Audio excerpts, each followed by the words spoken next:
Hello everyone. Hello ma'am. मैं आज मेरी जर्नी से रिलेटेड एक छोटी सी एक्सपीरियंस आप लोगों के सामने बताना चाहूँगी। आई होप आप लोगों को हेल्प आए।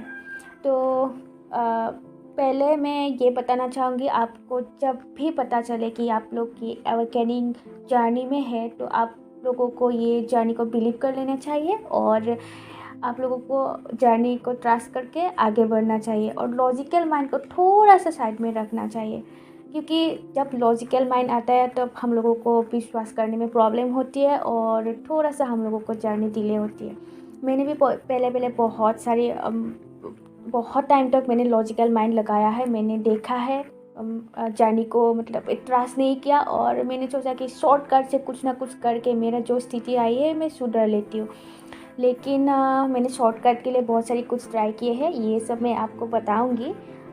उसके बाद धीरे धीरे जब मैंने सरेंडर कर दिया कि नहीं, मुझे पेशेंस के साथ, यूनिवर्स के गाइडेंस के साथ आगे बढ़ना होगा, तभी मेरा कुछ ठीक हो पाएगा। तो इसीलिए मैं आप लोगों को बोलना चाहूँगी कि आप लोग पेशेंस रखिए और अच्छे से अपने ऊपर वर्क करते जाइए। तो मैंने जब जर्नी में आई तो मेरी बहुत सी प्रॉब्लम शुरू होने लगी थी और डीएम के रिलेटेड तो है ही, उसके अलावा जो मेरा जनरल लाइफ है बहुत प्रॉब्लम शुरू होने लगी थी। तो मैंने सोचा कि कुछ करके मैं ये प्रॉब्लम को सॉल्व कर लेती हूँ। तो मैंने न्यूमरोलॉजी स्टडी करना शुरू किया। फर्स्ट जब मैंने न्यूमरोलॉजी स्टडी किया, मैंने देखा कि कहाँ कहाँ मेरी पॉजिटिव चीज़ें हैं, कहाँ कहाँ निगेटिव होती है। मैंने देखा और रेमेडीज ढूंढ के मैं करने लगी। लेकिन ऐसा हुआ कि कुछ टाइम तक मुझे राहत मिली, बट वो जो प्रॉब्लम होती है वो जड़ से ख़त्म नहीं होती है, क्योंकि जो हम लोगों का रेमेडीज होती है उस टाइम तक तो राहत देती है, लेकिन जो रूट कॉज होती है वो वही रहती है और बाद में फिर से आ सकती है। उसके बाद मैंने पॉमिस्ट्री सीखा, उसके बाद मैंने एस्ट्रोलॉजी भी सीखा। और ये जो साइंसेस होती है बहुत मतभेद होती है कि ये मानना चाहिए, नहीं मानना चाहिए, ये सब बहुत मतभेद होती है, ये सही है गलत है ये सब। लेकिन मैं ये बताना चाहूँगी कि ये सब साइंसेस है, साइंस के आधार ही बेस्ड ये जो इन्फॉर्मेशंस होती है। लेकिन हम लोगों को इस पे डिपेंडेंट नहीं होना है, क्योंकि ये हम लोगों की ट्रांसफॉर्मेशन जर्नी होती है। ये जर्नी में बाहरी चीज़ों में डिपेंडेंट नहीं होना होता है। आप लोग ये सब चीज़ों से हेल्प ले सकते हो, कहाँ कमी होती है, कहाँ कुछ करना होता है, ये सब जान सकते हो, लेकिन डिपेंड नहीं रह सकते। हाँ, तो मैं एस्ट्रोलॉजी के बारे में ये बताना चाहूँगी।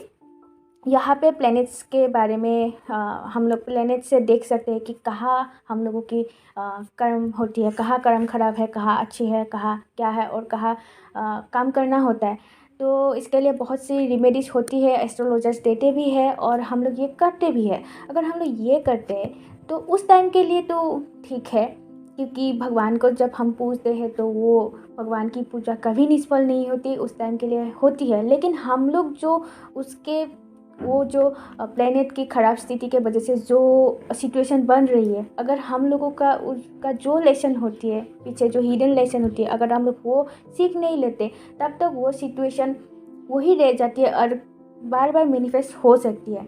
इसीलिए हमको उस पर डिपेंडेंट नहीं रह के हम लोगों को उस प्रॉब्लम का जड़ तक जाना होता है। तो मैंने एस्ट्रोलॉजी का भी सोल्यूशन किया। उसके बाद मुझे अच्छा लगा, लेकिन वो जो एक लेवल की सेटिस्फेक्शन होती है वो नहीं लगा। इसीलिए मैंने सबकॉन्शियस माइंड बिलीफ सिस्टम इस पर काम करना शुरू किया और इसके लिए मैंने बहुत सारी किताबें इकट्ठी की है, बहुत सी मैंने पढ़ा है और देखा है।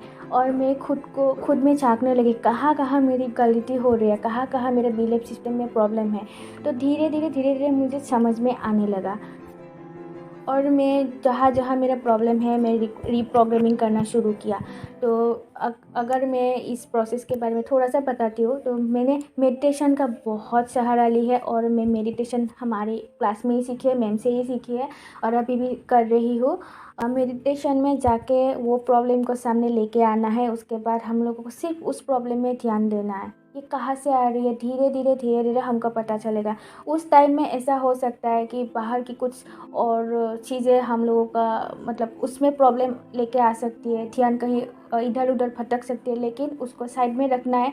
क्योंकि हमारे जो ईगो सेल्फ होती है, वो ईगो हम लोगों को ऑथेंटिक सेल्फ में जाने नहीं देता है। इसीलिए अगर हम लोग कुछ चीज़ों में फोकस करते तो वो ईगो बार बार आके हमारा ध्यान उधर से साइड कराने के लिए आता है, लेकिन उसको हमको साइड में रखना है और प्रॉब्लम में ध्यान देना है। धीरे धीरे बात समझ में आने लगता है कि कहाँ हम लोगों का बिलीफ सिस्टम की प्रॉब्लम है, कहाँ ये फॉल्स इमेज की प्रॉब्लम होती है, और धीरे धीरे हम लोग वहाँ जाके उस सीन को हम लोग को पलट देना चाहिए और बार बार विजुअलाइज करके उस सीन को पलट देना चाहिए। और एफर्मेशन भी हम लोग कर सकते हैं। इसीलिए बोला जाता है कि अगर एफर्मेशन हम करते हैं कि तो खुद से बनाना चाहिए तो ज़्यादा इफ़ेक्टिव होता है, क्योंकि हम लोग को खुद को पता होती है कौन सा वर्ड हम लोगों को ज़्यादा इफ़ेक्ट कर सकता है। इसलिए एफर्मेशन से भी ये कर सकते हैं। लेकिन मेडिटेशन बहुत इंपॉर्टेंट टूल है। मेडिटेशन से हमारी लाइफ चेंज हो सकती है।